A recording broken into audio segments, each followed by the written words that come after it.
Tonight, we drift into a quieter world, a world where flowers dance in the night, where the sea hides silent kingdoms, and where even the smallest things can carry the deepest feelings.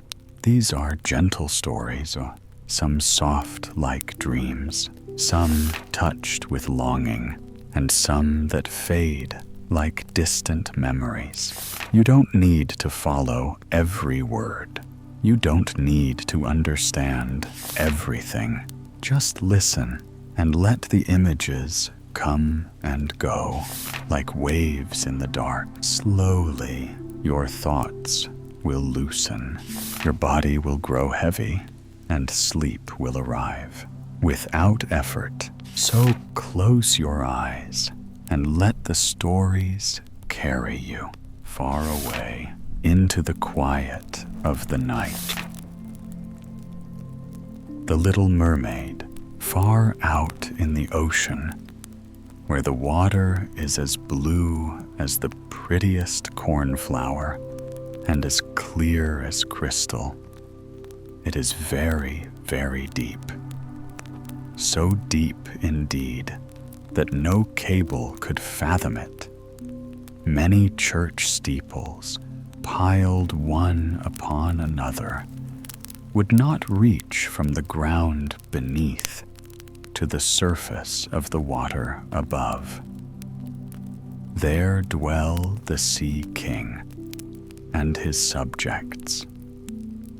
We must not imagine that there is nothing at the bottom of the sea but bare, yellow sand. No, indeed. The most singular flowers and plants grow there, the leaves and stems of which are so pliant that the slightest agitation of the water causes them to stir as if they had life. Fishes, both large and small, glide between the branches as birds fly among the trees here upon land. In the deepest spot of all stands the castle of the Sea King. Its walls are built of coral, and the long Gothic windows are of the clearest amber. The roof is formed of shells that open and close as the water flows over them. Their appearance is very beautiful, for in each lies a glittering pearl, which would be fit for the diadem of a queen. The Sea King had been a widower for many years, and his aged mother kept house for him. She was a very wise woman, and exceedingly proud of her high birth. On that account, she wore 12 oysters on her tail, while others, also of high rank, were only allowed to wear 6. She was, however, deserving of very great praise, especially for her care of the little sea princesses, her granddaughters. They were 6 beautiful children, but the youngest was the prettiest of them all. Her skin was as clear and delicate as a rose leaf, and her eyes as blue as the deepest sea. But like all the others, she had no feet, and her body ended in a fish's tail. All day long they played in the great halls of the castle, or among the living flowers that grew out of the walls. The large amber windows were open, and the fish swam in just as the swallows fly into our houses. when we open the windows, accepting that the fishes swam up to the princesses, ate out of their hands, and allowed themselves to be stroked. Outside the castle, there was a beautiful garden in which grew bright red and dark blue flowers and blossoms like flames of fire. The fruit glittered like gold, and the leaves and stems waved to and fro continually. The earth itself was the finest sand, but blue as the flame of burning sulfur. Over everything lay a peculiar blue radiance, as if it were surrounded by the air from above, through which the blue sky shone, instead of the dark depths of the sea. In calm weather, the sun could be seen, looking like a purple flower, with the light streaming from the calyx. Each of the young princesses had a little plot of ground in the garden where she might dig and plant as she pleased. One arranged her flower bed into the form of a whale. Another thought it better to make hers like the figure of a little mermaid. But that of the youngest was round like the sun and contained flowers as red as his rays at sunset. She was a strange child, quiet and thoughtful, and while her sisters would be delighted with the wonderful things which they obtained from the wrecks of vessels, she cared for nothing but her pretty red flowers, like the sun accepting a beautiful marble statue. It was the representation of a handsome boy carved out of pure white stone, which had fallen to the bottom of the sea from a wreck. She planted by the statue a rose-colored weeping willow. It grew splendidly, and very soon hung its fresh branches over the statue almost down to the blue sands. The shadow had a violet tint and waved to and fro like the branches. It seemed as if the crown of the tree and the root were at play and trying to kiss each other. Nothing gave her so much pleasure as to hear about the world above the sea. She made her old grandmother tell her all she knew of the ships and of the towns, the people, and the animals. To her, it seemed most wonderful and beautiful to hear that the flowers of the land should have fragrance and not those below the sea, that the trees of the forest should be green, and that the fishes among the trees could sing so sweetly that it was quite a pleasure to hear them. Her grandmother called the little birds fishes, or she would not have understood her, for she had never seen birds.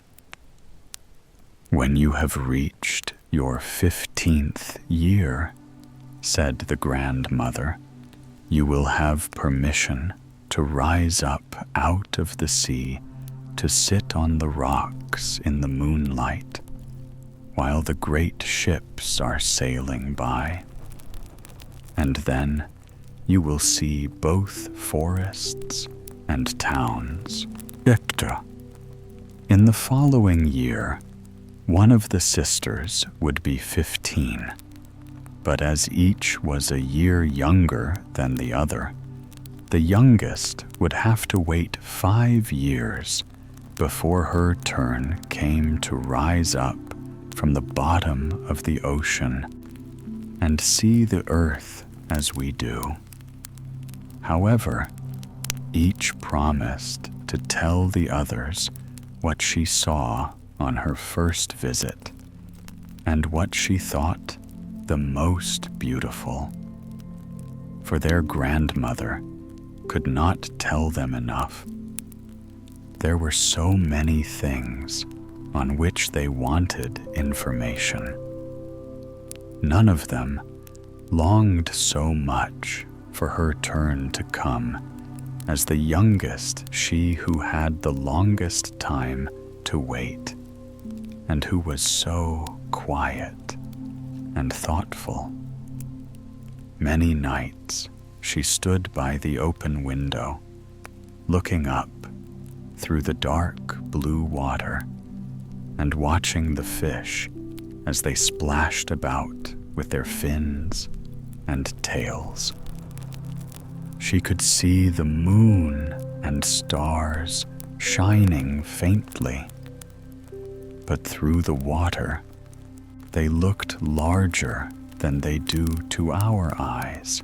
When something like a black cloud passed between her and them, she knew that it was either a whale swimming over her head or a ship full of human beings who never imagined that a pretty little mermaid was standing beneath them, holding out her white hands towards the keel of their ship. As soon as the eldest was 15, she was allowed to rise to the surface of the ocean. When she came back, she had hundreds of things to talk about. But the most beautiful, she said, was to lie in the moonlight on a sandbank in the quiet sea near the coast, and to gaze on a large town nearby where the lights were twinkling like hundreds of stars, to listen to the sounds of the music, the noise of carriages, and the voices of human beings, and then to hear the merry bells peal out from the church steeples. And because she could not go near to all those wonderful things, she longed for them more than ever. Oh, did not the youngest sister listen eagerly to all these descriptions? And afterwards, when she stood at the open window, looking up through the dark blue water, she thought of the great city with all its bustle and noise, and even fancied she could hear the sound of the church bells down in the depths of the sea. In another year, the second sister received permission to rise to the surface of the water and to swim about where she pleased. She rose just as the sun was setting, and this, she said, was the most beautiful sight of all. The whole sky looked like gold, while violet and rose-colored clouds, which she could not describe, floated over her. And still more rapidly than the clouds flew a large flock of wild swans towards the setting sun, looking like a long white veil across the sea. She also swam towards the sun, but it sunk into the waves, and the rosy tints faded from the clouds and from the sea. The third sister's turn followed. She was the boldest of them all, and she swam up a broad river that emptied itself into the sea. On the banks, she saw green hills covered with beautiful vines. Palaces and castles peeped out from amid the proud trees of the forest. She heard the birds singing, and the rays of the sun were so powerful that she was obliged often to dive down under the water to cool her burning face. In a narrow creek, she found a whole troop of little human children, quite naked and sporting about in the water. She wanted to play with them, but they fled in a great fright. And then a little black animal came to the water. It was a dog, but she did not know that, for she had never before seen one. This animal barked at her so terribly that she became frightened and rushed back to the open sea. But she said she should never forget the beautiful forest, the green hills, and the pretty little children who could swim in the water, although they had not fishes' tails. The fourth sister was more timid. She remained in the midst of the sea, but she said it was quite as beautiful there as nearer the land. She could see for so many miles around her, and the sky above looked like a bell of glass. She had seen the ships, but at such a great distance that they looked like seagulls. The dolphins sported in the waves, and the great whales spouted water from their nostrils, till it seemed as if 100 fountains were playing in every direction. The fifth sister's birthday occurred in the winter, so when her turn came, she saw what the others had not seen the first time they went up. The sea looked quite green, and large icebergs were floating about, each like a pearl, she said, but larger and loftier than the churches built by men. They were of the most singular shapes and glittered like diamonds.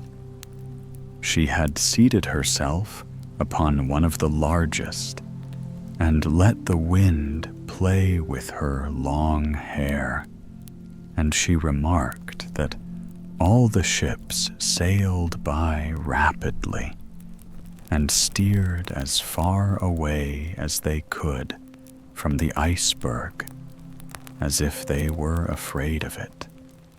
Towards evening, as the sun went down, dark clouds covered the sky, the thunder rolled, and the lightning flashed, and the red light glowed on the icebergs as they rocked and tossed on the heaving sea. On all the ships, the sails were reefed with fear and trembling, while she sat calmly on the floating iceberg, watching the blue lightning as it darted its forked flashes into the sea. When first the sisters had permission to rise to the surface, they were each delighted with the new and beautiful sights they saw. But now, as grown-up girls, they could go when they pleased, and they had become indifferent about it. They wished themselves back again in the water, and after a month had passed, they said it was much more beautiful down below and pleasanter to be at home. Yet often in the evening hours, the 5 sisters would twine their arms round each other and rise to the surface in a row. They had more beautiful voices than any human being could have. And before the approach of a storm, and when they expected a ship would be lost, they swam before the vessel and sang sweetly of the delights to be found in the depths of the sea, and begging the sailors not to fear if they sank to the bottom. But the sailors could not understand the song. They took it for the howling of the storm, and these things were never to be beautiful for them. For if the ship sank, the men were drowned, and their dead bodies alone reached the palace of the Sea King. When the sisters rose arm in arm through the water in this way, their youngest sister would stand quite alone, looking after them, ready to cry, only that the mermaids have no tears, and therefore they suffer more. "Oh, were I but 15 years old," said she, "I know that I shall love the world up there and all the people who live in it." At last she reached her 15th year. "Well, now you are grown up," said the old dowager, her grandmother, "so you must let me adorn you like your other sisters." And she placed a wreath of white lilies in her hair, and every flower leaf was half a pearl. Then the old lady ordered 8 great oysters to attach themselves to the tail of the princess to show her high rank. "But they hurt me so," said the Little Mermaid. "Pride must suffer pain," replied the old lady. Oh, how gladly she would have shaken off all this grandeur and laid aside the heavy wreath.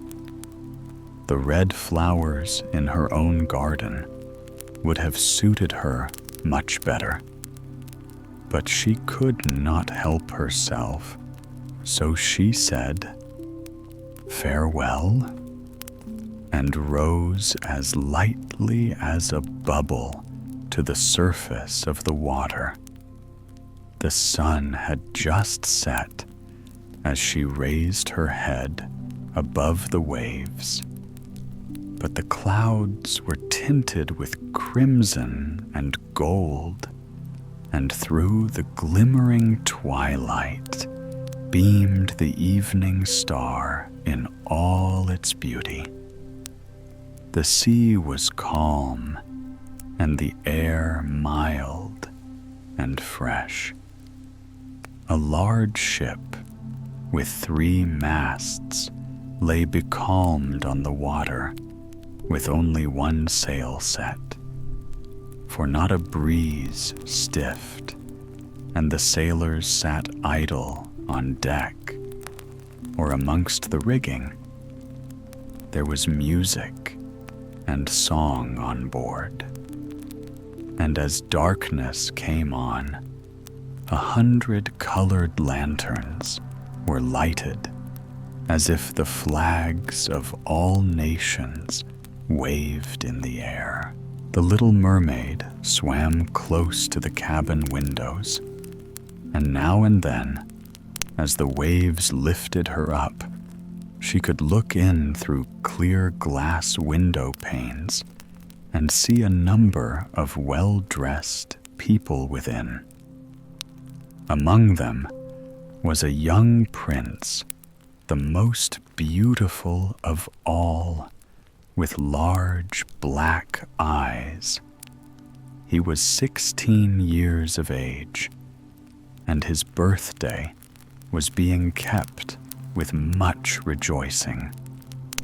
The sailors were dancing on deck, but when the prince came out of the cabin, more than 100 rockets rose in the air, making it as bright as day.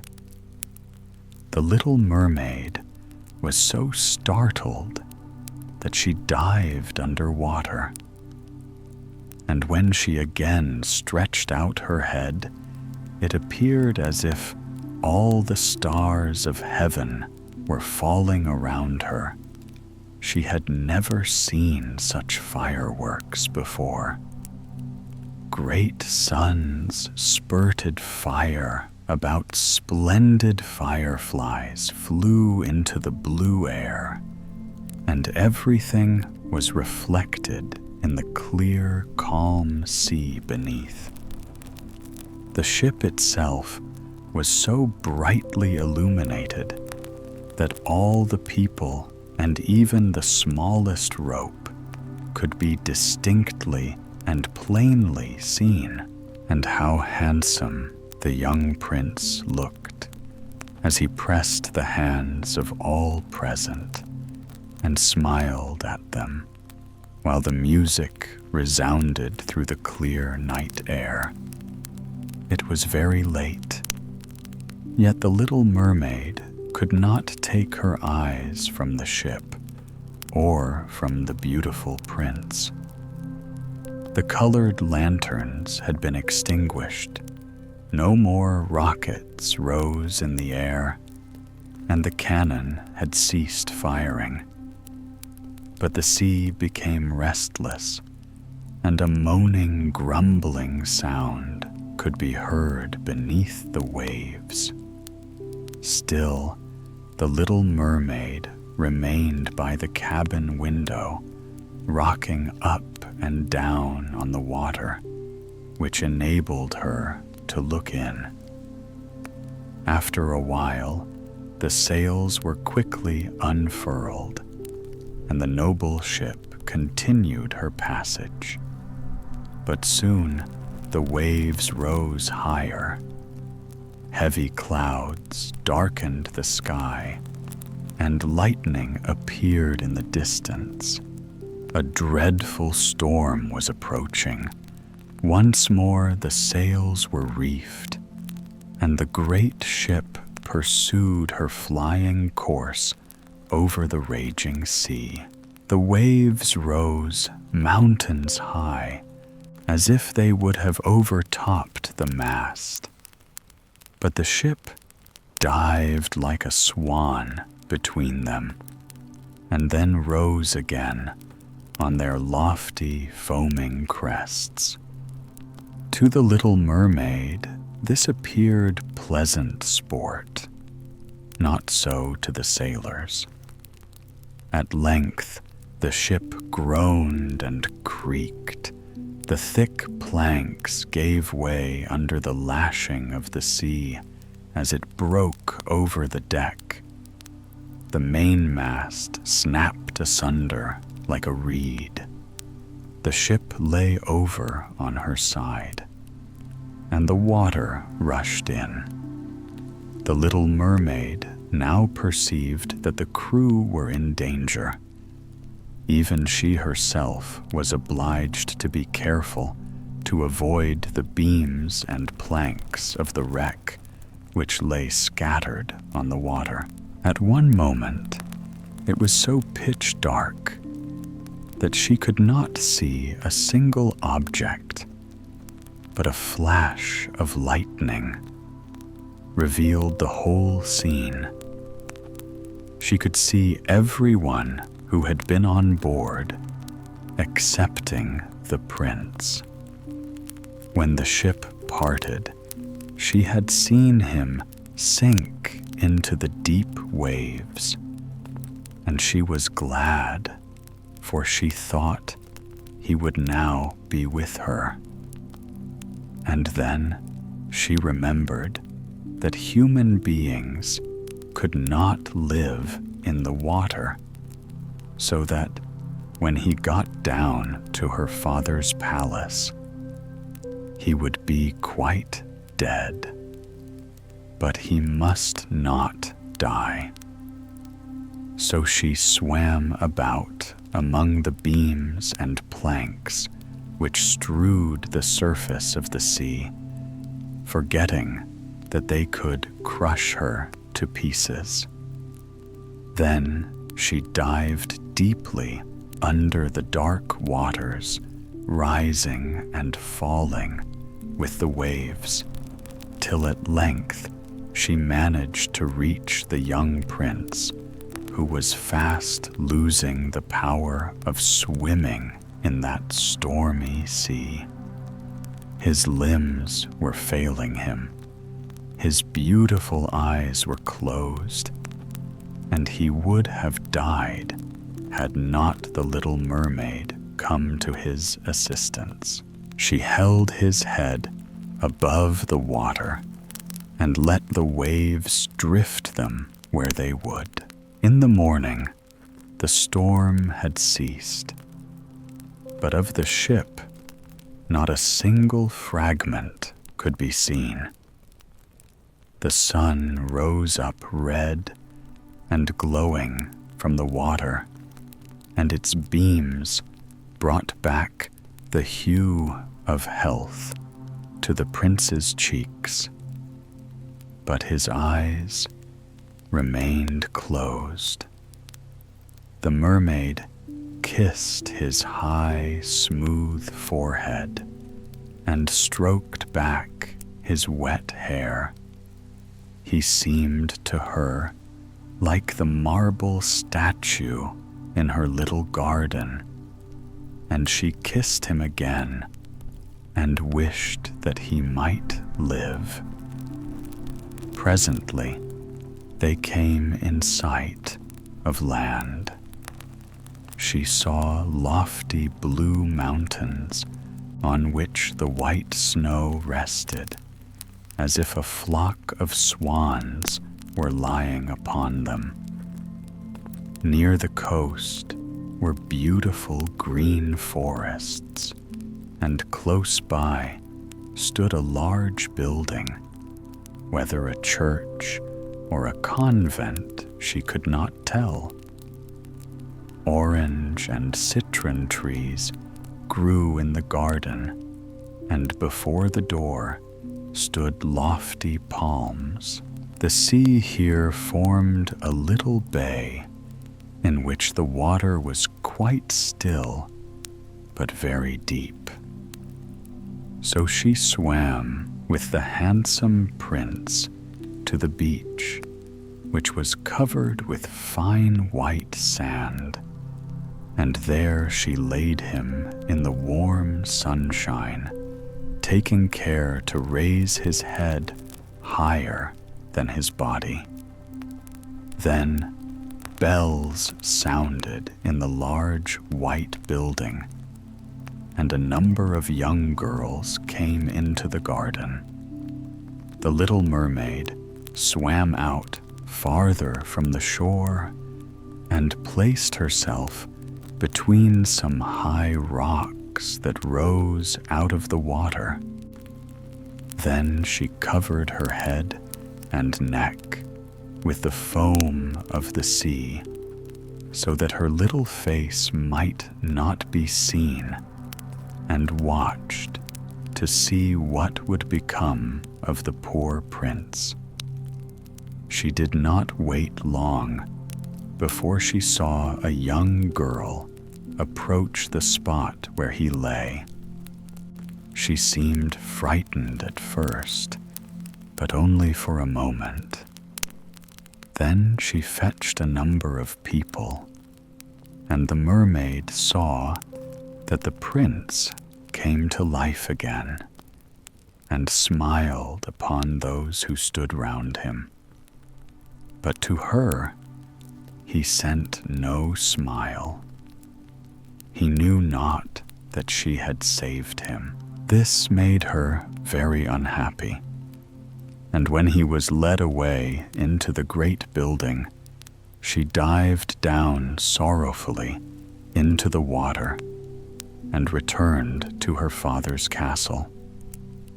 She had always been silent and thoughtful, and now she was more so than ever. Her sisters asked her what she had seen during her first visit to the surface of the water, but she would tell them nothing. Many an evening and morning did she rise to the place where she had left the prince. She saw the fruits in the garden ripen till they were gathered, the snow on the tops of the mountains melt away. But she never saw the prince, and therefore she returned home always more sorrowful than before. It was her only comfort to sit in her own little garden and fling her arm round the beautiful marble statue, which was like the prince. But she gave up tending her flowers, and they grew in wild confusion over the paths, twining their long leaves and stems round the branches of the trees, so that the whole place became dark and gloomy. At length, she could bear it no longer, and told one of her sisters all about it. Then the others heard the secret, and very soon it became known to two mermaids whose intimate friend happened to know who the prince was. She had also seen the festival on board ship, and she told them where the prince came from and where his palace stood. "Come, little sister," said the other princesses. Then they entwined their arms and rose up in a long row to the surface of the water, close by the spot where they knew the prince's palace stood. It was built of bright, yellow, shining stone, with long flights of marble steps, one of which reached quite down to the sea. Splendid, gilded cupolas rose over the roof, and between the pillars that surrounded the whole building stood lifelike statues of marble. Through the clear crystal of the lofty windows could be seen noble rooms with costly silk curtains and hangings of tapestry, while the walls were covered with beautiful paintings which were a pleasure to look at. In the center of the largest saloon, A fountain threw its sparkling jets high up into the glass cupola of the ceiling, through which the sun shone down upon the water and upon the beautiful plants growing round the basin of the fountain. Now that she knew where he lived, she spent many an evening and many a night on the water near the palace. She would swim much nearer the shore than any of the others ventured to do. Indeed, once she went quite up the narrow channel under the marble balcony, which threw a broad shadow on the water. Here she would sit and watch the young prince, who thought himself quite alone in the bright moonlight. She saw him many times of an evening, sailing in a pleasant boat with music playing and flags waving. She peeped out from among the green rushes, and if the wind caught her long silvery white veil, those who saw it believed it to be a swan spreading out its wings. On many a night, too, when the fishermen with their torches were out at sea, she heard them relate so many good things about the doings of the young prince that she was glad she had saved his life when he had been tossed about half dead on the waves. And she remembered that his head had rested on her bosom, and how heartily she had kissed him. But he knew nothing of all this, and could not even dream of her. She grew more and more fond of human beings, and wished more and more to be able to wander about with those whose world seemed to be so much larger than her own. They could fly over the sea in ships and mount the high hills which were far above the clouds. And the lands they possessed, their woods and their fields, stretched far away beyond the reach of her sight. There was so much that she wished to know, and her sisters were unable to answer all her questions. Then she applied to her old grandmother, who knew all about the upper world, which she very rightly called the lands above the sea. "If human beings are not drowned," asked the Little Mermaid, "can they live forever? Do they never die as we do here in the sea?" "Yes," replied the old lady, "they must also die, and their term of life is even shorter than ours. We sometimes live to 300 years, but when we cease to exist here, we only become the foam on the surface of the water, and we have not even a grave down here of those we love. We have not immortal souls, we shall never live again. But like the green seaweed, when once it has been eaten off, we can never flourish more.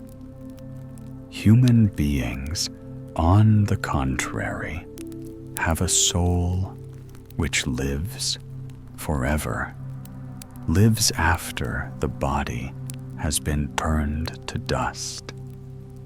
It rises up through the clear, pure air, beyond the glittering stars, as we rise out of the water and behold all the land of the earth, so do they rise to unknown and glorious regions, which we shall never see. Why have not we an immortal soul? Asked the little mermaid mournfully. I would give gladly all the hundreds of years that I have to live to be a human being only for one day, and to have the hope of knowing the happiness of that glorious world above the stars. You must not think of that, said the old woman. We feel ourselves to be much happier and much better off than human beings. So I shall die, said the little mermaid, and as the foam of the sea, I shall be driven about never again to hear the music of the waves, or to see the pretty flowers, nor the red sun. Is there anything I can do to win an immortal soul? No, said the old woman, unless a man were to love you so much that you were more to him than his father or mother. And if all his thoughts and all his love were fixed upon you, and the priest placed his right hand in yours, and he promised to be true to you here and hereafter, then his soul would glide into your body, and you would obtain a share in the future happiness of mankind. He would give a soul to you and retain his own as well. But this can never happen. Your fish's tail, which amongst us is considered so beautiful, is thought on earth to be quite ugly. They do not know any better, and they think it necessary to have two stout props, which they call legs, in order to be handsome. Then the little mermaid sighed and looked sorrowfully at her fish's tail. Let us be happy, said the old lady, and dart and spring about during the 300 years that we have to live, which is really quite long enough. After that, we can rest ourselves all the better. This evening, we are going to have a court ball. It is one of those splendid sights which we can never see on earth. The walls and the ceiling of the large ballroom were of thick but transparent crystal.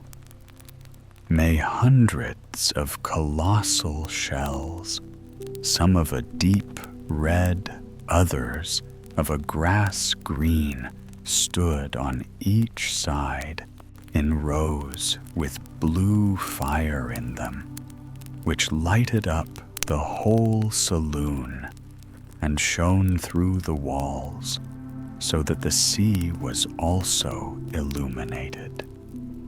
Innumerable fishes, great and small, swam past the crystal walls. On some of them, the scales glowed with a purple brilliancy, and on others, they shone like silver and gold. Through the halls flowed a broad stream, and in it danced the mermen and the mermaids to the music of their own sweet singing. No one on earth has such a lovely voice as theirs. The little mermaid sang more sweetly than them all. The whole court applauded her with hands and tails, and for a moment her heart felt quite gay, for she knew she had the loveliest voice of any on earth or in the sea. But she soon thought again of the world above her, for she could not forget the charming prince, nor her sorrow that she had not an immortal soul like his. Therefore, she crept away silently out of her father's palace, and while everything within was gladness and song, she sat in her own little garden, sorrowful and alone. Then she heard the bugle sounding through the water, and thought, "He is certainly sailing above he on whom my wishes depend, and in whose hands I should like to place the happiness of my life. I will venture all for him, and to win an immortal soul, while my sisters are dancing in my father's palace, I will go to the sea witch of whom I have always been so much afraid. But she can give me counsel and help." And then the little mermaid went out from her garden and took the road to the foaming whirlpools behind which the sorceress lived. She had never been that way before. Neither flowers nor grass grew there. Nothing but gray, sandy ground stretched out to the whirlpool, where the water, like foaming mill wheels, whirled round everything that it seized and cast it into the fathomless deep. Through the midst of these crushing whirlpools, the little mermaid was obliged to pass to reach the dominions of the sea witch. And also, for a long distance, the only road lay right across a quantity of warm, bubbling mire, called by the witch her turf moor.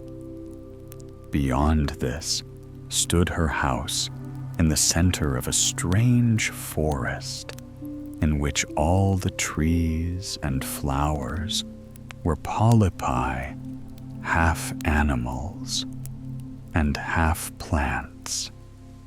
They looked like serpents with 100 heads growing out of the ground.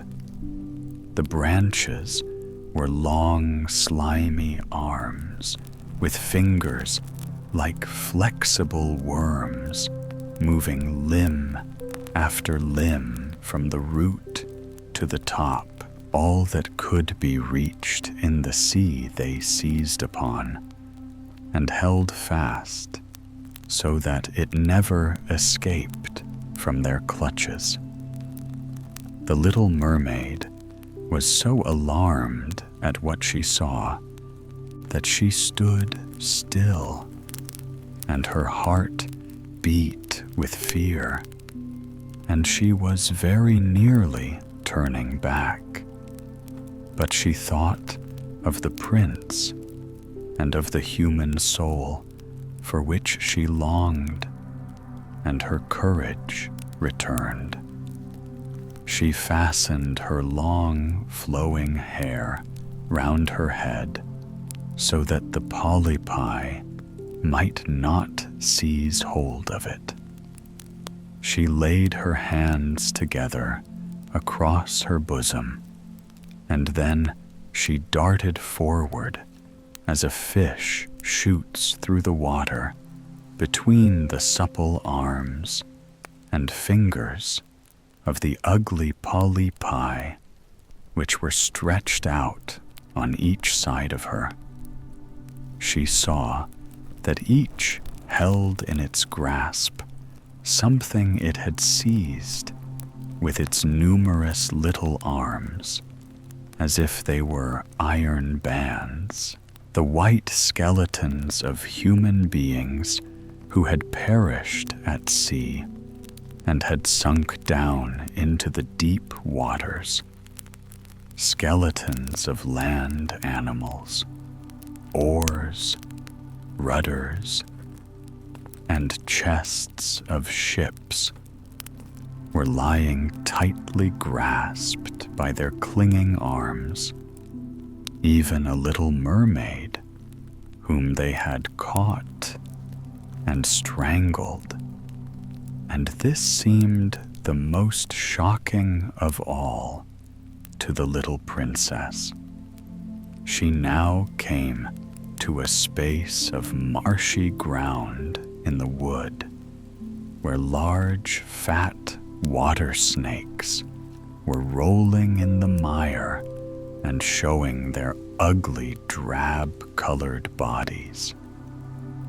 In the midst of this spot stood a house built with the bones of shipwrecked human beings.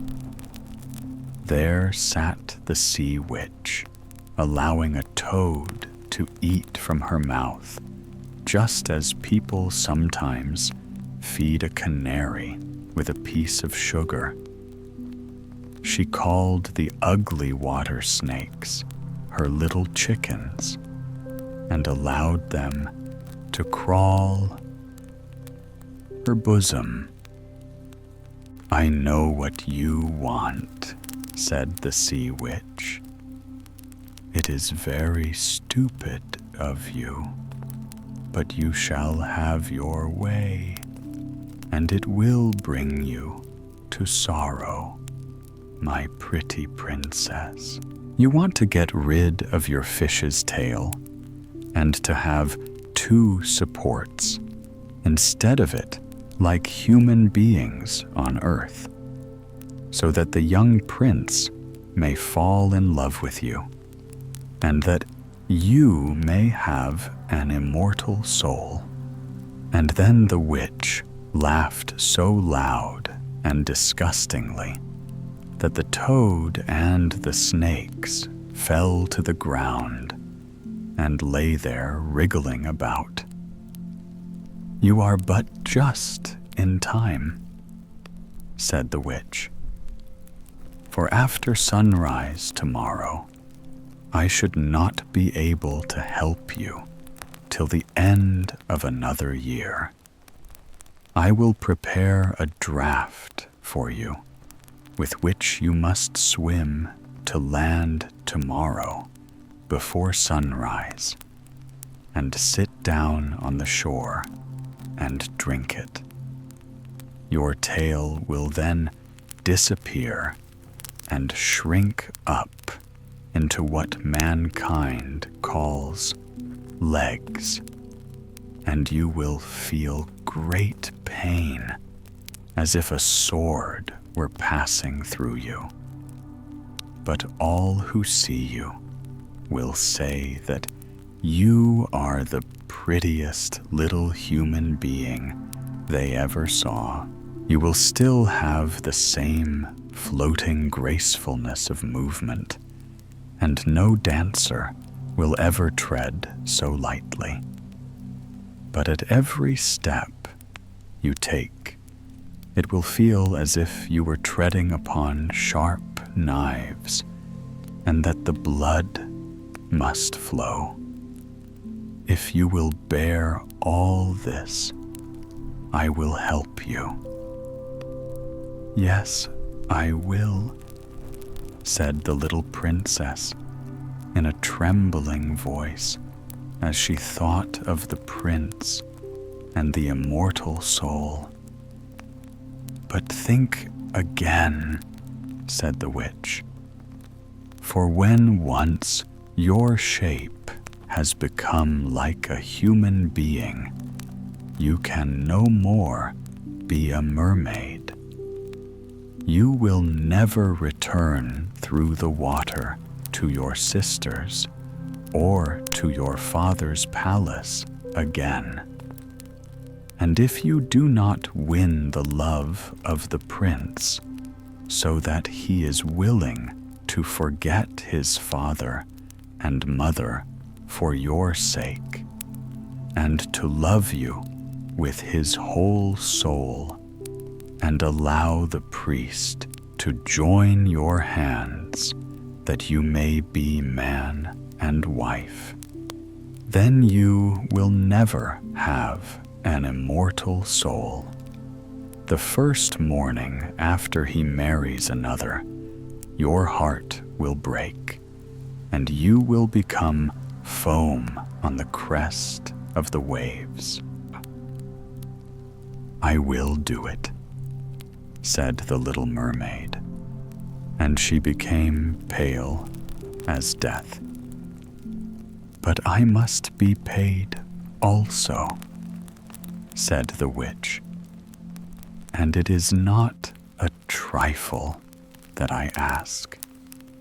You have the sweetest voice of any who dwell here in the depths of the sea, and you believe that you will be able to charm the prince with it also. But this voice you must give to me. The best thing you possess will I have for the price of my draft. My own blood must be mixed with it, that it may be as sharp as a two-edged sword. But if you take away my voice, said the little mermaid, what is left for me? Your beautiful form, your graceful walk, and your expressive eyes. Surely with these you can enchain a man's heart. Well, have you lost your courage? Put out your little tongue that I may cut it off as my payment. Then you shall have the powerful draft. It shall be, said the little mermaid. Then the witch placed her cauldron on the fire to prepare the magic draught. Cleanliness is a good thing, said she, scouring the vessel with snakes, which she had tied together in a large knot. Then she pricked herself in the breast and let the black blood drop into it. The steam that rose formed itself into such horrible shapes that no one could look at them without fear. Every moment, the witch threw something else into the vessel, and when it began to boil, the sound was like the weeping of a crocodile. When at last the magic draught was ready, it looked like the clearest water. There it is for you, said the witch. Then she cut off the mermaid's tongue so that she became dumb and would never again speak or sing. If the polypi should seize hold of you as you return through the wood, said the witch, throw over them a few drops of the potion, and their fingers will be torn into 1,000 pieces. But the little mermaid had no occasion to do this, for the polypi sprang back in terror when they caught sight of the glittering draught, which shone in her hand like a twinkling star. So she passed quickly through the wood and the marsh, and between the rushing whirlpools. She saw that in her father's palace the torches in the ballroom were extinguished and all within asleep. But she did not venture to go into them, for now she was dumb and going to leave them forever. She felt as if her heart would break. She stole into the garden, took a flower from the flower beds of each of her sisters, kissed her hand 1,000 times towards the palace, and then rose up through the dark blue waters. The sun had not risen when she came in sight of the prince's palace and approached the beautiful marble steps, but the moon shone clear and bright. Then the little mermaid drank the magic draught, and it seemed as if a two-edged sword went through her delicate body. She fell into a swoon and lay like one dead. When the sun arose and shone over the sea, she recovered and felt a sharp pain. But just before her stood the handsome young prince. He fixed his coal black eyes upon her so earnestly that she cast down her own, and then became aware that her fish's tail was gone, and that she had as pretty a pair of white legs and tiny feet as any little maiden could have. But she had no clothes, so she wrapped herself in her long, thick hair. The prince asked her who she was and where she came from, and she looked at him mildly and sorrowfully with her deep blue eyes. But she could not speak. Every step she took was as the witch had said it would be. She felt as if treading upon the points of needles or sharp knives, but she bore it willingly and stepped as lightly by the prince's side as a soap bubble, so that he and all who saw her wondered at her graceful swaying movements.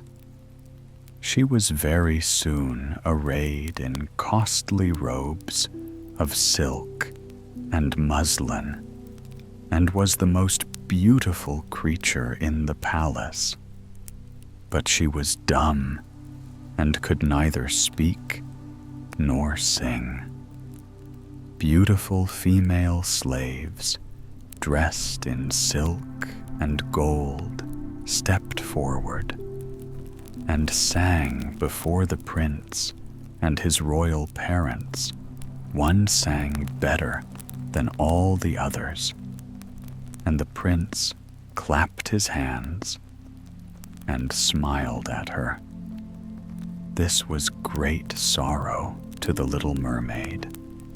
She knew how much more sweetly she herself could sing once, and she thought, "Oh, if he could only know that I have given away my voice forever to be with him."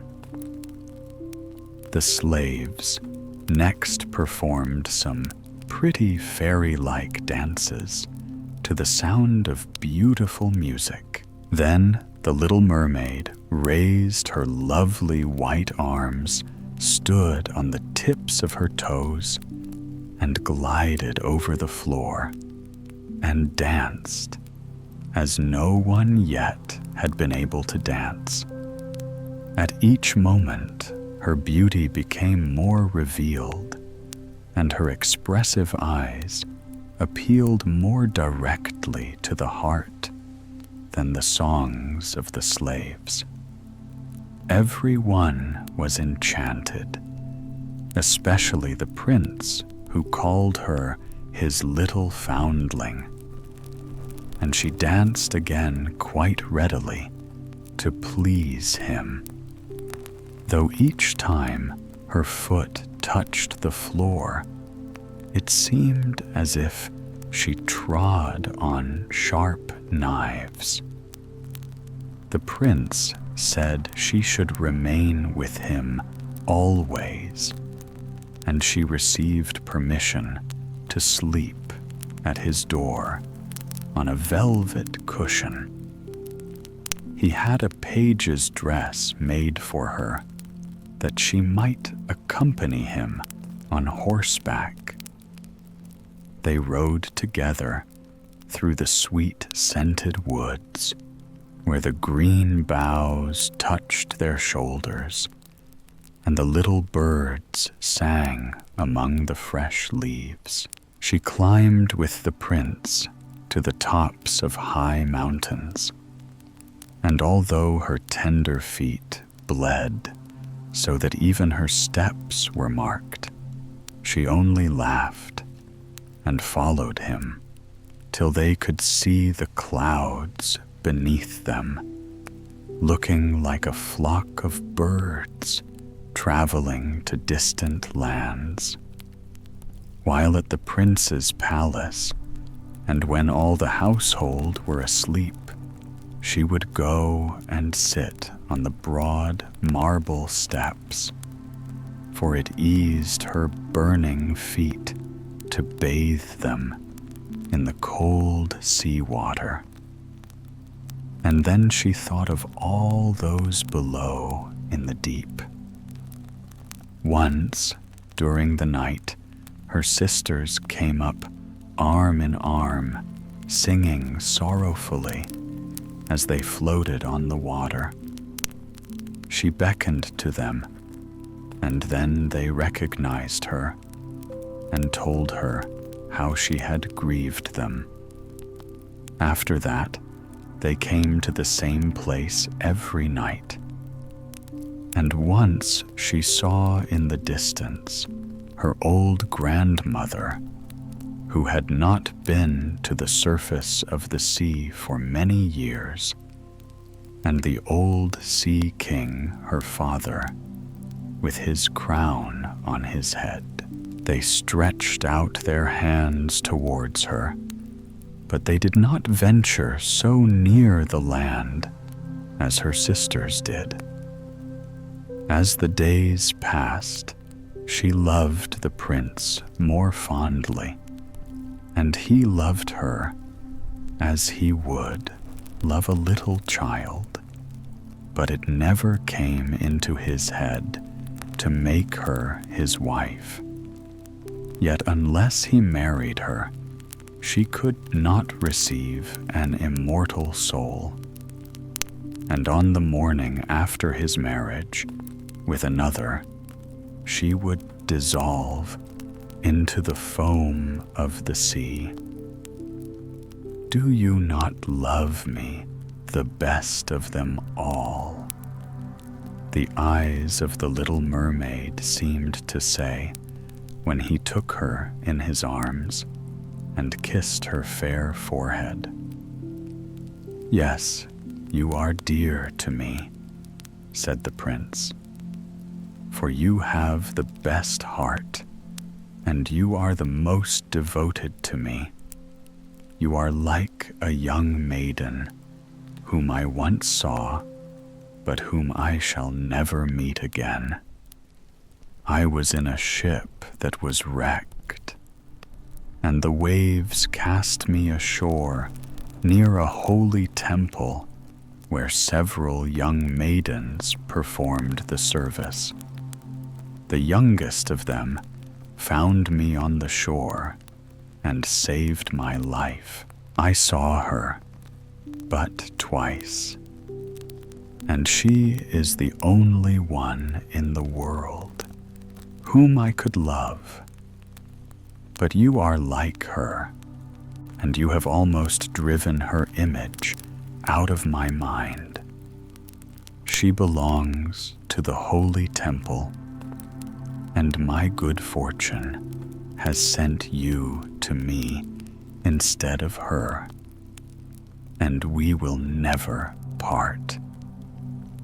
Ah, he knows not that it was I who saved his life, thought the little mermaid. I carried him over the sea to the wood where the temple stands. I sat beneath the foam and watched till the human beings came to help him. I saw the pretty maiden that he loves better than he loves me. And the mermaid sighed deeply, but she could not shed tears. He says the maiden belongs to the holy temple, therefore she will never return to the world. They will meet no more while I am by his side and see him every day. I will take care of him and love him and give up my life for his sake. Very soon, it was said that the prince must marry, and that the beautiful daughter of a neighboring king would be his wife, for a fine ship was being fitted out. Although the prince gave out that he merely intended to pay a visit to the king, it was generally supposed that he really went to see his daughter. A great company were to go with him. The little mermaid smiled and shook her head. She knew the prince's thoughts better than any of the others. I must travel, he had said to her. I must see this beautiful princess. My parents desire it, but they will not oblige me to bring her home as my bride. I cannot love her. She is not like the beautiful maiden in the temple whom you resemble. If I were forced to choose a bride, I would rather choose you, my dumb foundling with those expressive eyes. And then he kissed her. Rosy mouth played with her long, waving hair and laid his head on her heart while she dreamed of human happiness and an immortal soul. You are not afraid of the sea, my dumb child, said he, as they stood on the deck of the noble ship which was to carry them to the country of the neighboring king. And then he told her of storm and of calm, of strange fishes in the deep beneath them, and of what the divers had seen there. And she smiled at his descriptions, for she knew better than anyone what wonders were at the bottom of the sea. In the moonlight, when all on board were asleep, excepting the man at the helm who was steering, she sat on the deck, gazing down through the clear water. She thought she could distinguish her father's castle, and upon it her aged grandmother, with the silver crown on her head, looking through the rushing tide at the keel of the vessel. Then Her sisters came up on the waves and gazed at her mournfully, wringing their white hands. She beckoned to them and smiled and wanted to tell them how happy and well off she was. But the cabin boy approached, and when her sisters dived down, he thought it was only the foam of the sea which he saw. The next morning, the ship sailed into the harbor of a beautiful town belonging to the king whom the prince was going to visit.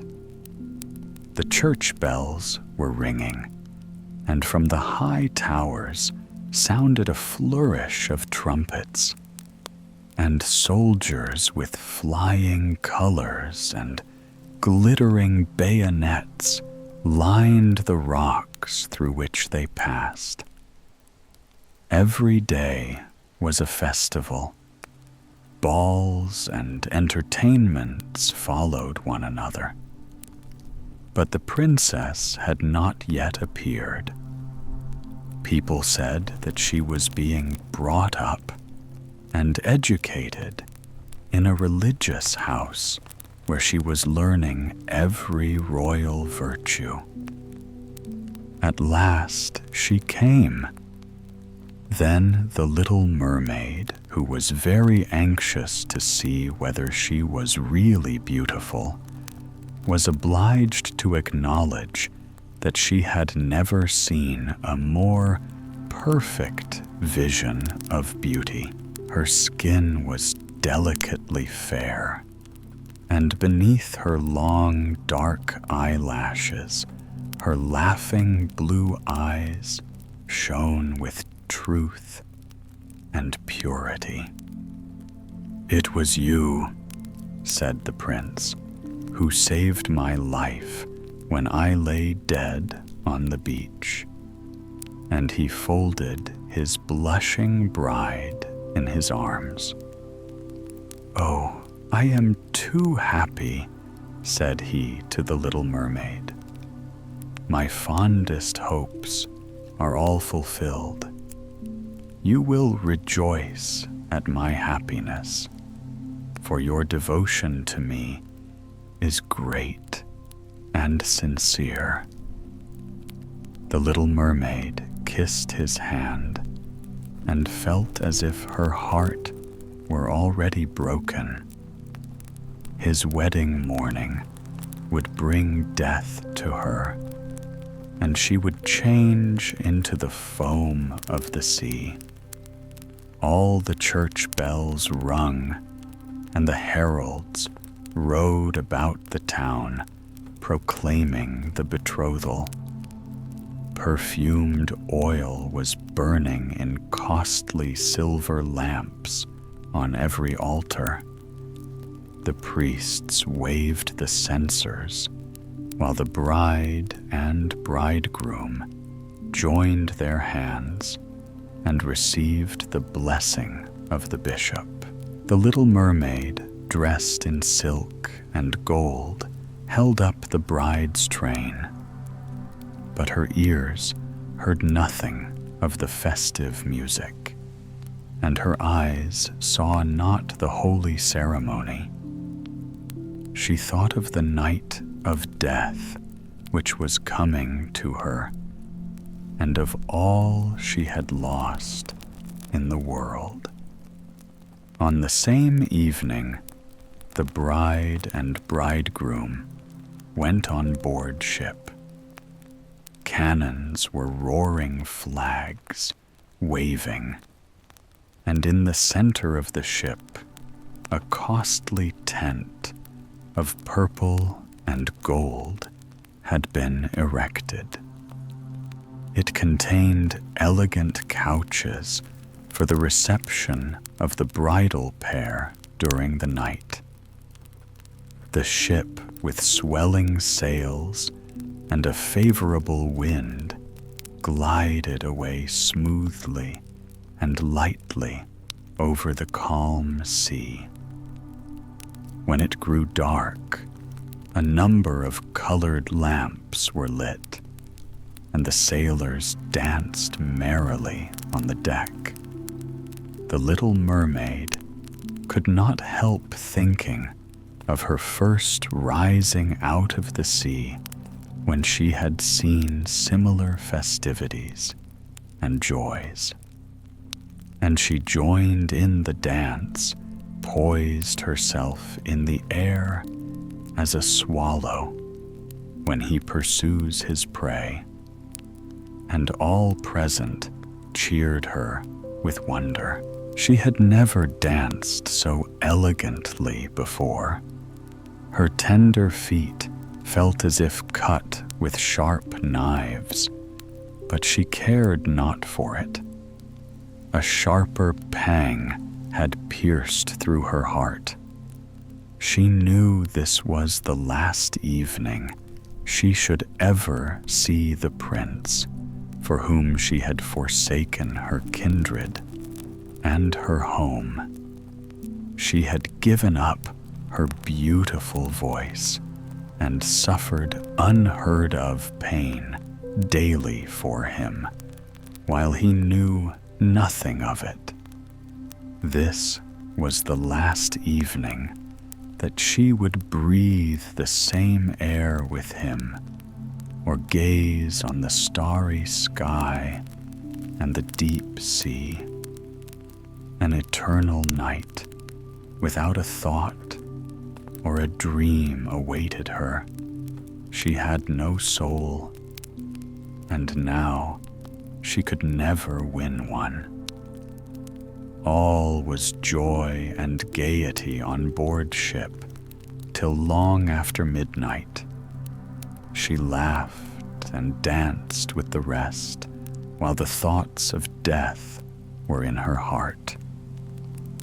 The prince kissed his beautiful bride while she played with his raven hair, till they went arm in arm to rest in the splendid tent.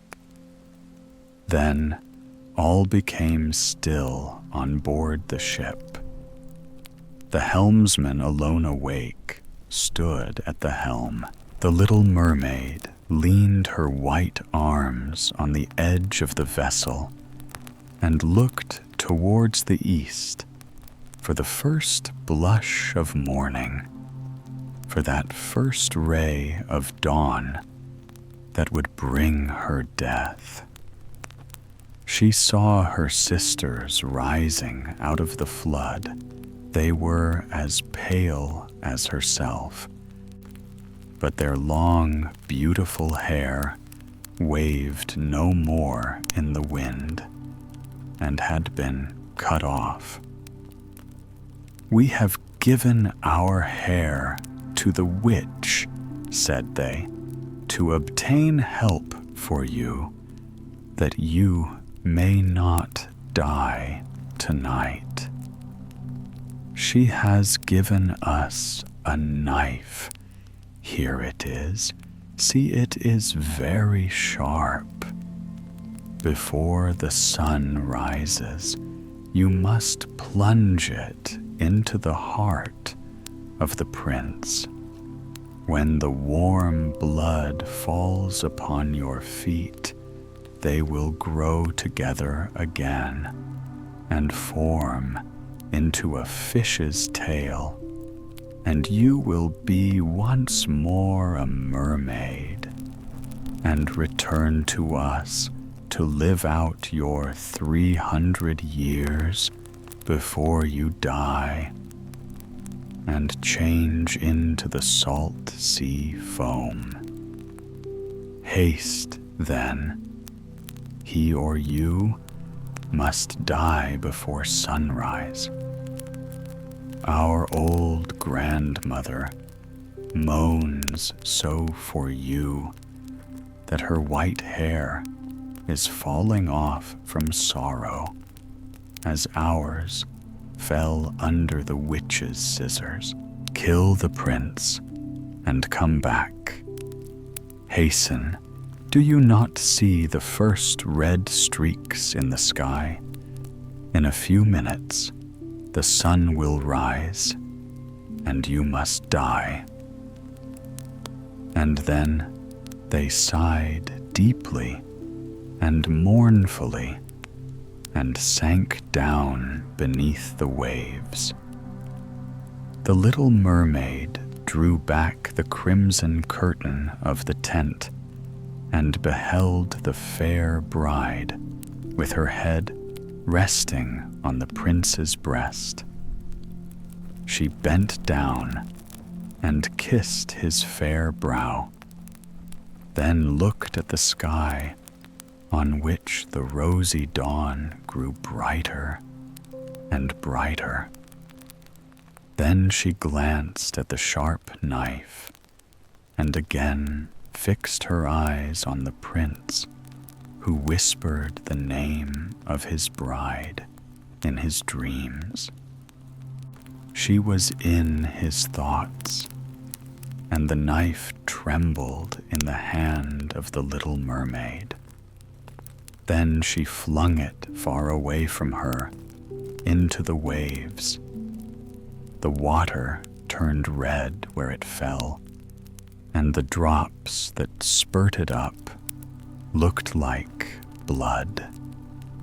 She cast one more lingering, half-fainting glance at the prince, and then threw herself from the ship into the sea, and thought her body was dissolving into foam. The sun rose above the waves, and his warm rays fell on the cold foam of the little mermaid, who did not feel as if she were dying. She saw the bright sun, and all around her floated hundreds of transparent, beautiful beings. She could see through them the white sails of the ship and the red clouds in the sky. Their speech was melodious, but too ethereal to be heard by mortal ears, as they were also unseen by mortal eyes. The little mermaid perceived that she had a body like theirs, and that she continued to rise higher and higher out of the foam. "Where am I?" asked she, and her voice sounded ethereal, as the voice of those who were with her. No earthly music could imitate it. "Among the daughters of the air," answered one of them. "A mermaid has not an immortal soul, nor can she obtain one unless she wins the love of a human being. On the power of another hangs her eternal destiny. But the daughters of the air, although they do not possess an immortal soul, can by their good deeds procure one for themselves. We fly to warm countries and cool the sultry air that destroys mankind with the pestilence. We carry the perfume of the flowers to spread health and restoration. After we have striven for 300 years to all the good in our power, we receive an immortal soul and take part in the happiness of mankind. You poor little mermaid have tried with your whole heart to do as we are doing. You have suffered and endured and raised yourself to the spirit world by your good deeds. and now by striving for 300 years, in the same way you may obtain an immortal soul." The little mermaid lifted her glorified eyes towards the sun and felt them, for the first time, filling with tears. On the ship in which she had left the prince, there were life and noise. She saw him and his beautiful bride searching for her. Sorrowfully, they gazed at the pearly foam as if they knew she had thrown herself into the waves. Unseen, she kissed the forehead of her bride and fanned the prince, and then mounted with the other children of the air to a rosy cloud that floated through the ether. "After 300 years, thus shall we float into the kingdom of heaven," said she. "And we may even get there sooner," whispered one of her companions. "Unseen, we can enter the houses of men where there are children, and for every day on which we find a good child who is the joy of his parents and deserves their love, our time of probation is shortened. The child does not know when we fly through the room that we smile with joy at his good conduct, for we can count 1 year less of our 300 years. But when we see a naughty or a wicked child, we shed tears of sorrow, and for every tear a day is added to our time of trial."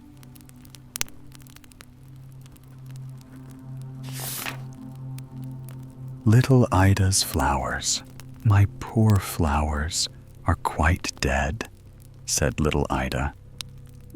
They were so pretty yesterday evening, and now all the leaves are hanging down, quite withered.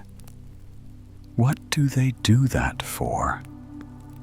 She asked of the student who sat on the sofa. She liked him very much. He could tell the most amusing stories and cut out the prettiest pictures. Hearts and ladies, dancing castles with doors that opened, as well as flowers. He was a delightful student. Why do the flowers look so faded today? She asked again, and pointed to her nosegay, which was quite withered. Don't you know what is the matter with them? Said the student. The flowers were at a ball last night, and therefore it is no wonder they hang their heads. But flowers cannot dance, cried little Ida. Yes, indeed they can, replied the student. When it grows dark and everybody is asleep, they jump about quite merrily. They have a ball almost every night. Can children go to these balls? Yes, said the student. Little daisies and lilies of the valley. Where do the beautiful flowers dance? Asked little Ida. Have you not often seen the large castle outside the gates of the town, where the king lives in summer, and where the beautiful garden is full of flowers. And have you not fed the swans with bread when they swam towards you? Well, the flowers have capital balls there. Believe me, I was in the garden out there yesterday with my mother, said Ida. But all the leaves were off the trees, and there was not a single flower left. Where are they? I used to see so many in the summer. They are in the castle, replied the student. You must know that as soon as the king and all the court are gone into the town, the flowers run out of the garden into the castle, and you should see how merry they are. The two most beautiful roses seat themselves on the throne and are called the King and Queen. Then all the red coxcombs range themselves on each side and bow. These are the lords in waiting. After that, the pretty flowers come in, and there is a grand ball. The blue violets represent little naval cadets and dance with hyacinths and crocuses, which they call young ladies. The tulips and tiger lilies are the old ladies who sit and watch the dancing so that everything may be conducted with order and propriety. But, said little Ida, is there no one there to hurt the flowers for dancing in the king's castle? No one knows anything about it, said the student. The old steward of the castle, who has to watch there at night, sometimes comes in, but he carries a great bunch of keys, and as soon as the flowers hear the keys rattle, they run and hide themselves behind the long curtains and stand quite still, just peeping their heads out. Then the old steward says, I smell flowers here, but he cannot see them. Oh, how capital, said little Ida, clapping her hands. Should I be able to see these flowers? Yes, said the student. Mind you, think of it the next time you go out. No doubt you will see them if you peep through the window.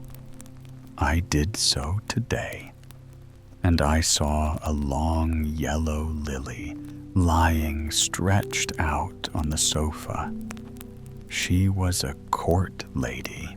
Can the flowers from the botanical gardens go to these balls? Asked Ida. It is such a distance. Oh, yes, said the student, whenever they like, for they can fly. Have you not seen those beautiful red, white, and yellow butterflies that look like flowers? They were flowers once. They have flown off their stalks into the air and flap their leaves as if they were little wings to make them fly. Then, if they behave well, they obtain permission to fly about during the day, instead of being obliged to sit still on their stems at home. And so in time, their leaves become real wings. It may be, however, that the flowers in the botanical gardens have never been to the king's palace, and therefore they know nothing of the merry doings at night which take place there. I will tell you what to do, and the botanical professor, who lives close by here, will be so surprised. You know him very well, do you not? Well, next time you go into his garden, you must tell one of the flowers that there is going to be a grand ball at the castle. Then that flower will tell all the others, and they will fly away to the castle as soon as possible. And when the professor walks into his garden, there will not be a single flower left. How he will wonder what has become of them. But how can one flower tell another? Flowers cannot speak. No, certainly not, replied the student. But they can make signs. Have you not often seen that when the wind blows, they nod at one another and rustle all their green leaves? Can the professor understand the signs? Asked Ida. Yes, to be sure he can. He went one morning into his garden and saw a stinging nettle making signs with its leaves to a beautiful red carnation. It was saying, "You are so pretty.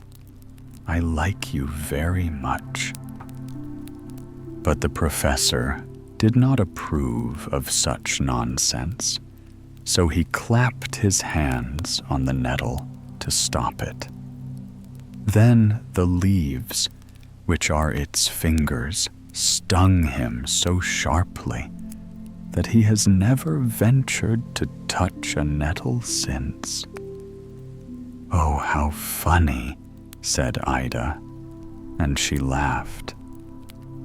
"How can anyone put such notions into a child's head?" said a tiresome lawyer who had come to pay a visit and sat on the sofa. He did not like the student and would grumble when he saw him cutting out droll or amusing pictures. Sometimes it would be a man hanging on a gibbet and holding a heart in his hand as if he had been stealing hearts. Sometimes it was an old witch riding through the air on a broom and carrying her husband on her nose. But the lawyer did not like such jokes, and he would say, as he had just said, "How can anyone put such nonsense into a child's head? What absurd fancies there are!" But to little Ida, all these stories, which the student told her about the flowers, seemed very droll, and she thought over them a great deal. The flowers did hang their heads because they had been dancing all night and were very tired, and most likely they were ill.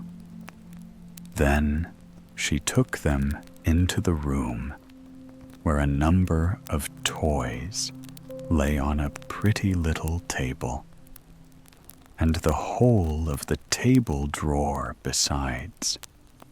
was full of beautiful things.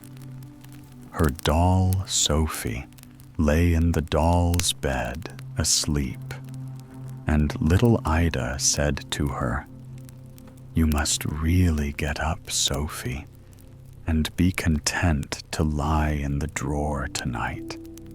The poor flowers are ill, and they must lie in your bed. Then perhaps they will get well again."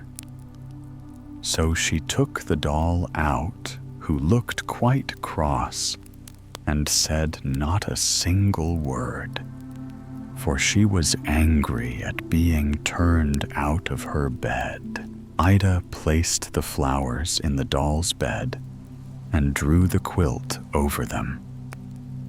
Then she told them to lie quite still and be good while she made some tea for them, so that they might be quite well and able to get up the next morning. And she drew the curtains close round the little bed, so that the sun might not shine in their eyes. During the whole evening, she could not help thinking of what the student had told her.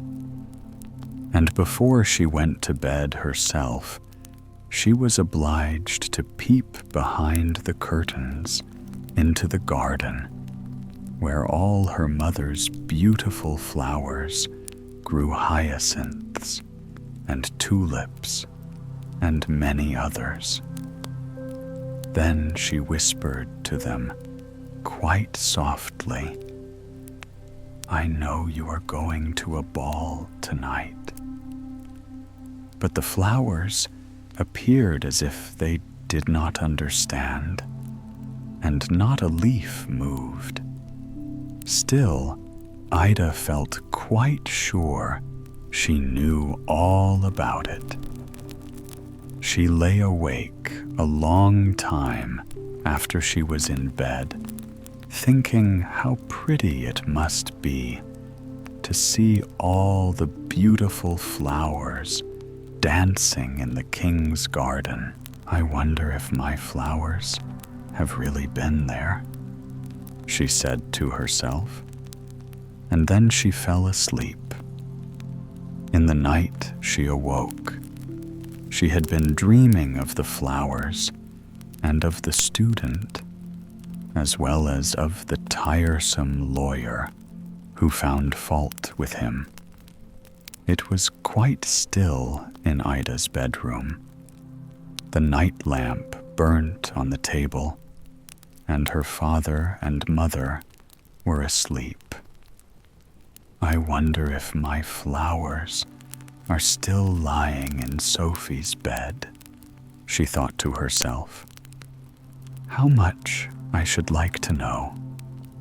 She raised herself a little and glanced at the door of the room where all her flowers and playthings lay.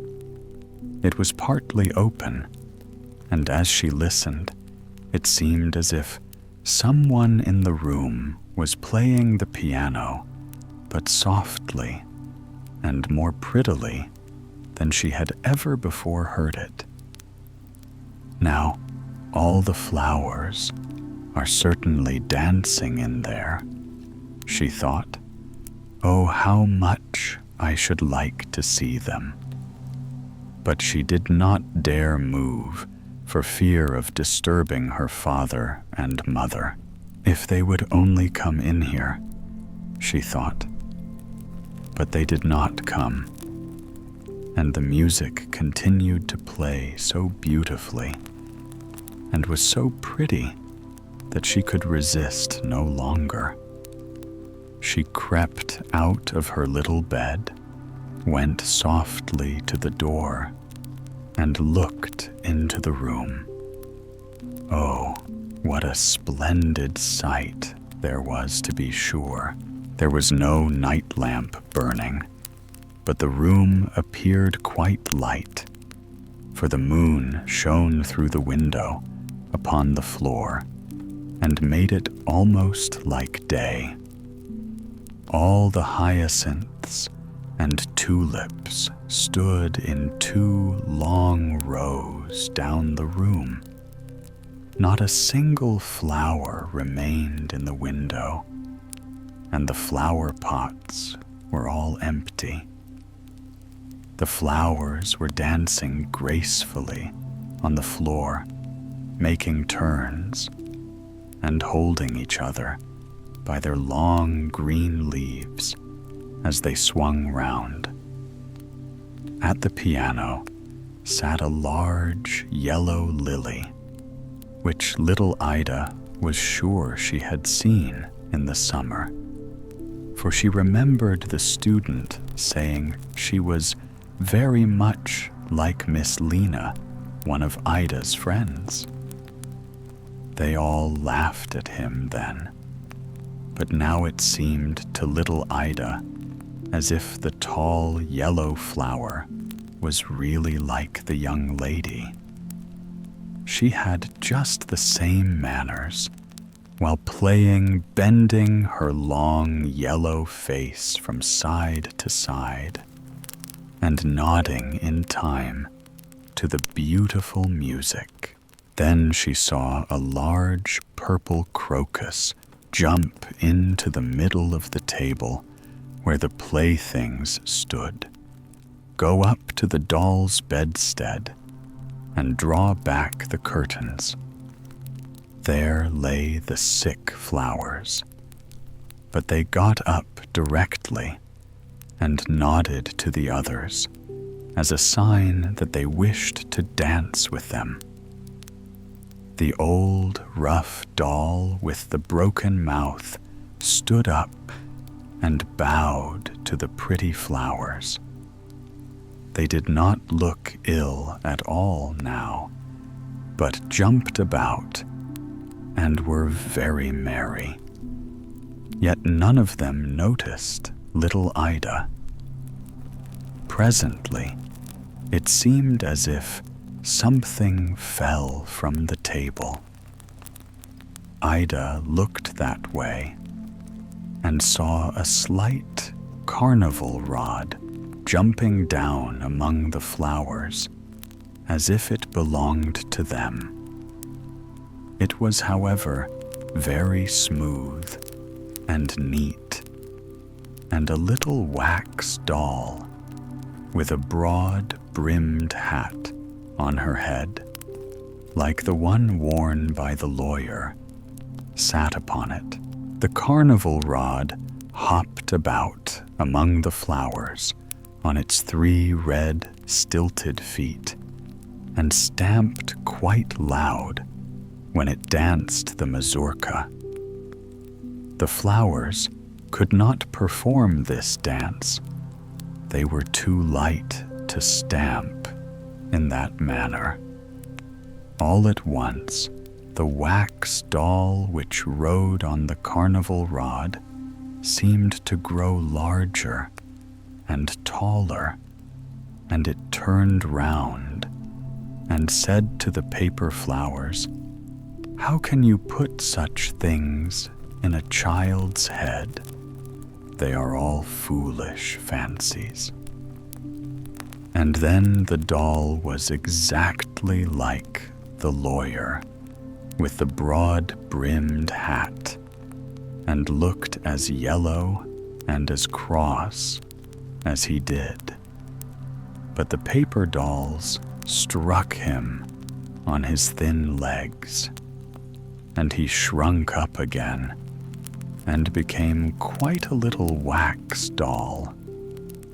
This was very amusing, and Ida could not help laughing. The carnival rod went on dancing, and the lawyer was obliged to dance also. It was no use he might make himself great and tall, or remain a little wax doll with a large black hat.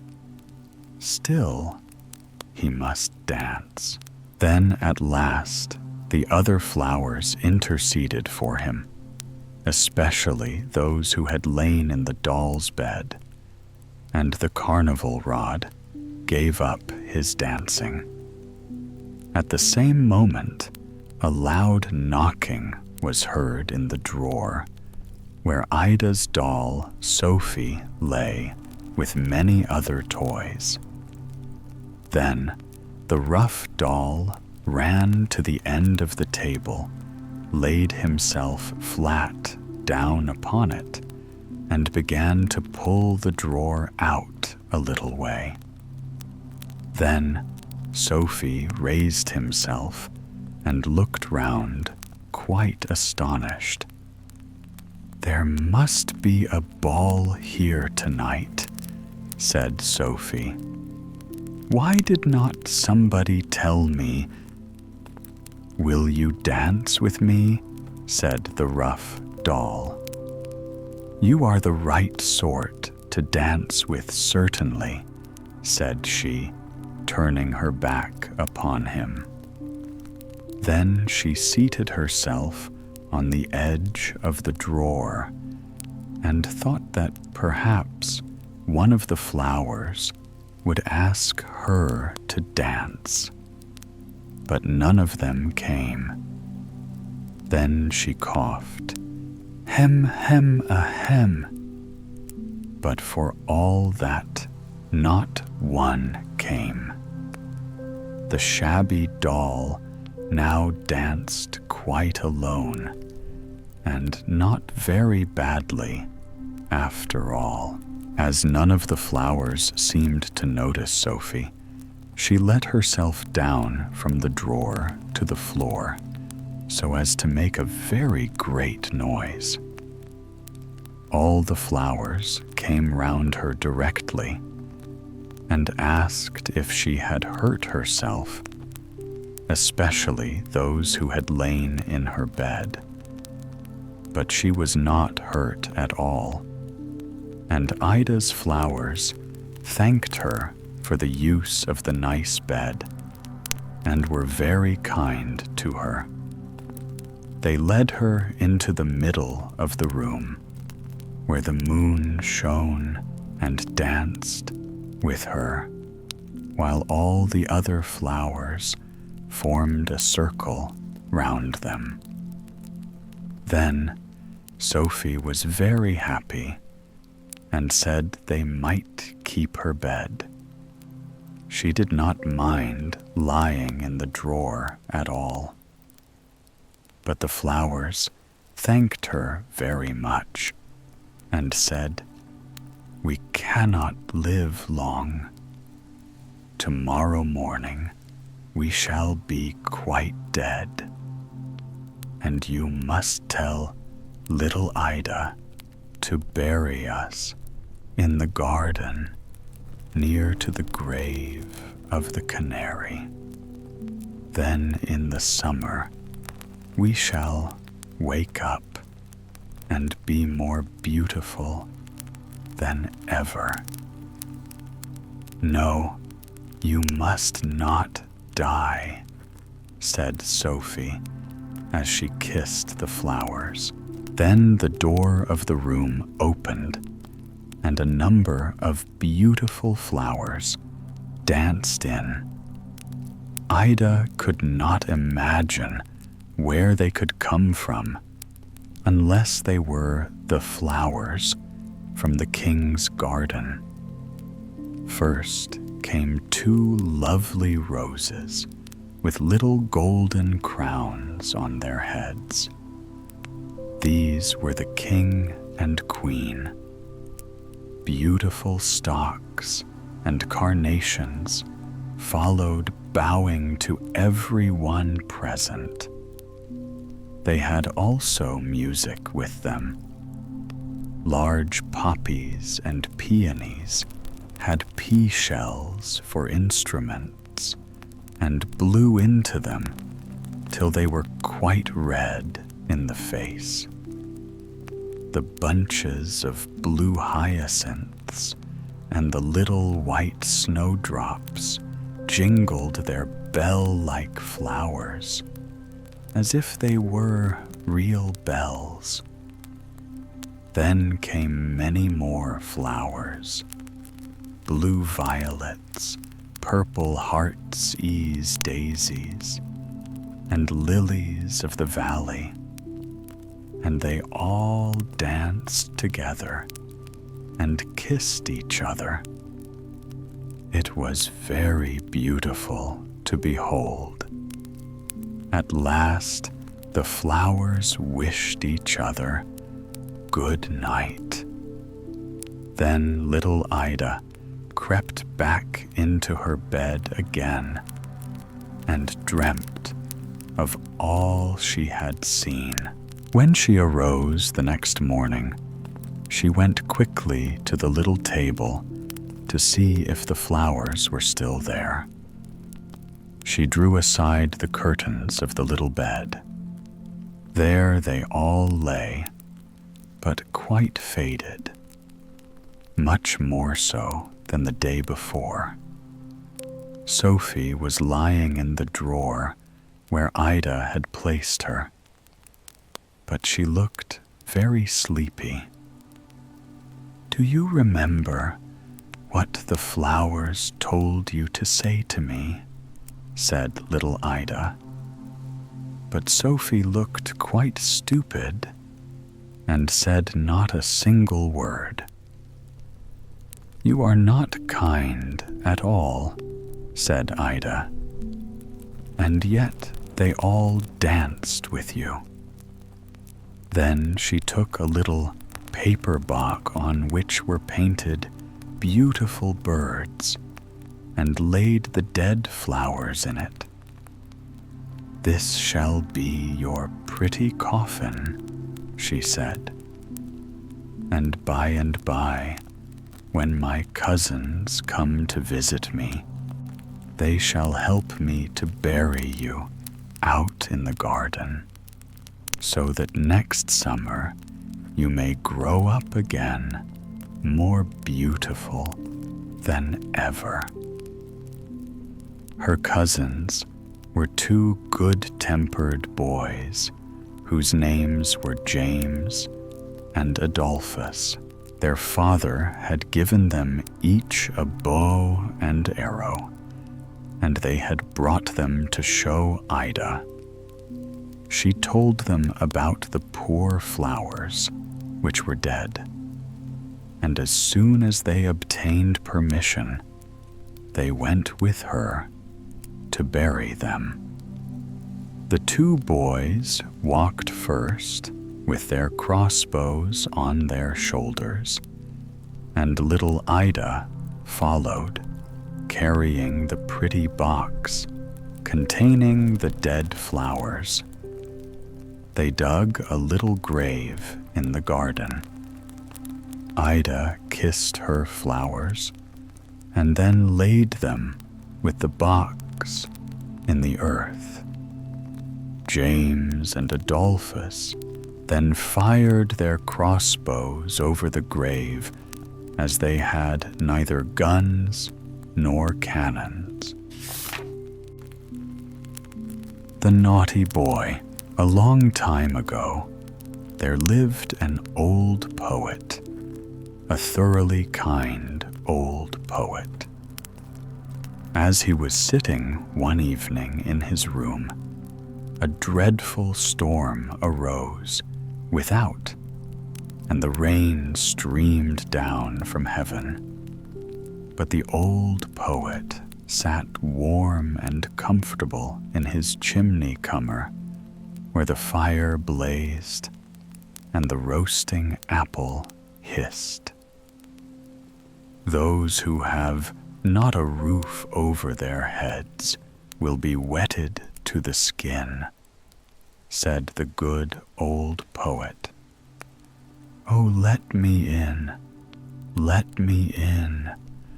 I am cold, and I'm so wet," exclaimed suddenly a child that stood crying at the door and knocking for admittance while the rain poured down and the wind made all the windows rattle. "Poor thing," said the old poet as he went to open the door. there stood a little boy quite naked, and the water ran down from his long golden hair. He trembled with cold, and had he not come into a warm room, he would most certainly have perished in the frightful tempest. "Poor child," said the old poet, as he took the boy by the hand, come in, and I will soon restore thee. Thou shalt have wine and roasted apples, for thou art verily a charming child." And the boy was so really.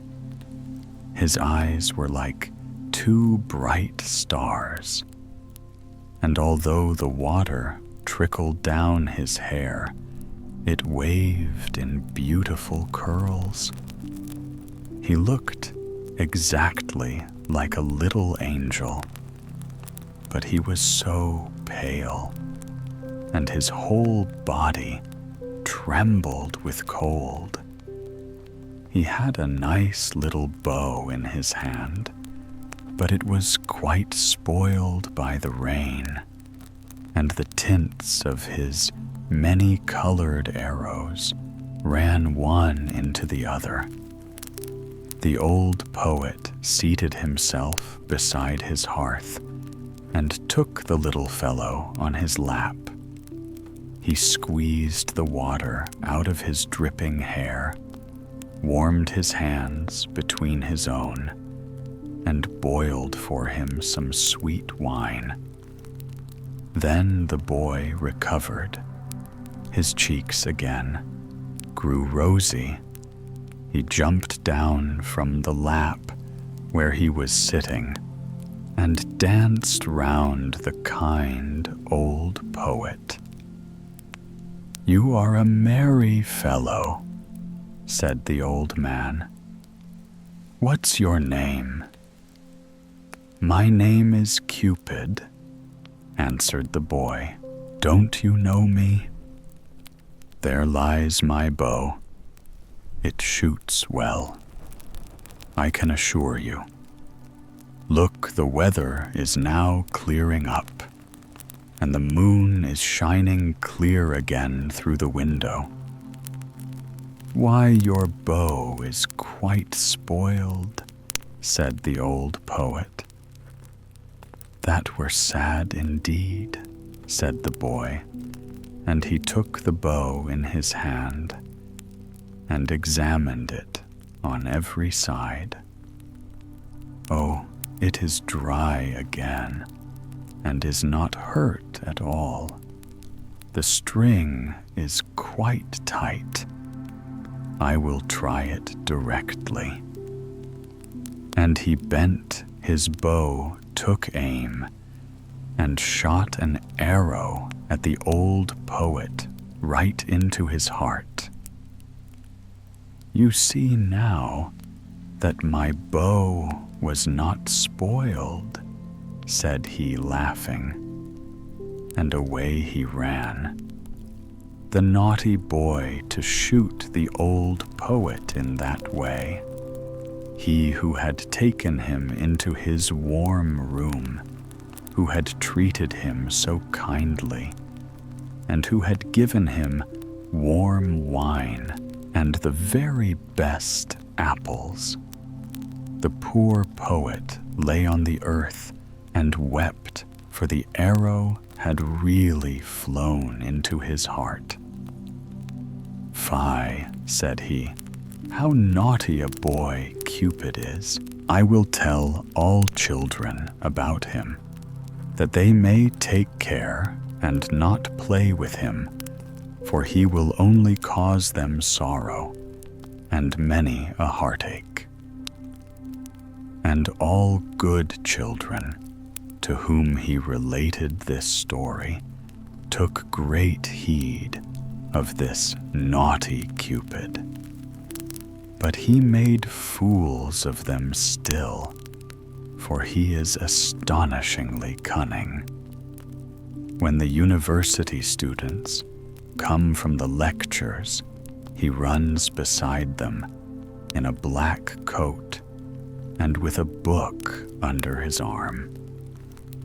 It is quite impossible for them to know him, and they walk along with him, arm in arm, as if he too were a student like themselves.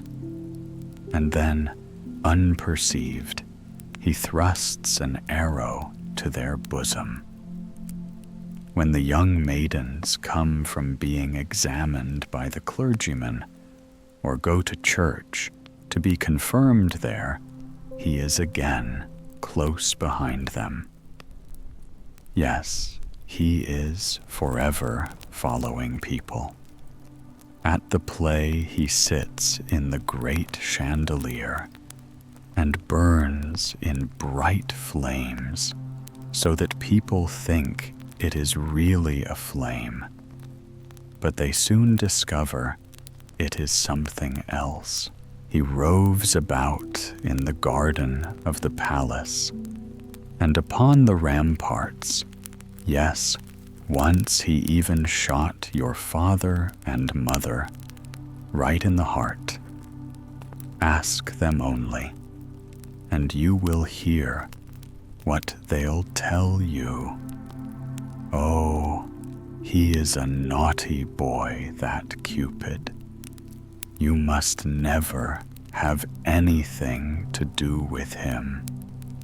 He is forever running after everybody. Only think, he shot an arrow once at your old grandmother, but that is a long time ago, and it is all past now. However, a thing of that sort she never forgets. The naughty Cupid. But now you know him, and you know too how ill-behaved he is. The Princess and the Pea. Once upon a time, in a faraway kingdom, surrounded by mountains and meadows, there lived a young prince who longed to marry a princess. But not just any princess. She had to be a real one, born of grace and truth, whose heart was as noble as her crown. He set out upon a grand journey to find her, traveling across seas and forests, through bustling cities and quiet valleys, visiting courts where music played and laughter filled the air. Many princesses he met indeed, some dazzling with jewels, some gentle in speech, yet none seemed quite right. There was always something a little off a shadow behind their smiles, or a note of vanity in their words. Perhaps I ask too much, he would whisper to himself. Yet deep inside, he knew he sought not perfection, but authenticity. And so, after many months of wandering, he returned home, weary and heartsick. For though the world was vast, he had not found what he truly desired. One evening, as the prince sat gazing out of the palace window, the skies grew dark and heavy. A storm rolled in with great fury. Lightning split the heavens.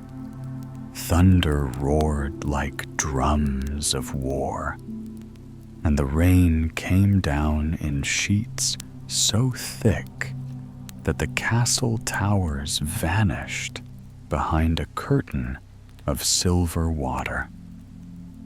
The wind howled through the gates, shaking the great doors, as if some spirit sought entry.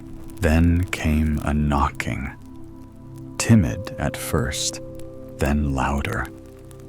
The old king kind, though cautious, went himself to open the gate. And there stood a young woman, drenched from head to toe.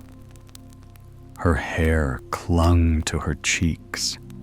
Her gown was torn and muddy, and her shoes squelched with every step. Yet even through her disarray, there was a certain light in her eyes, calm, proud, and unshaken by the storm. "I am a princess," she said softly, "and I have lost my way.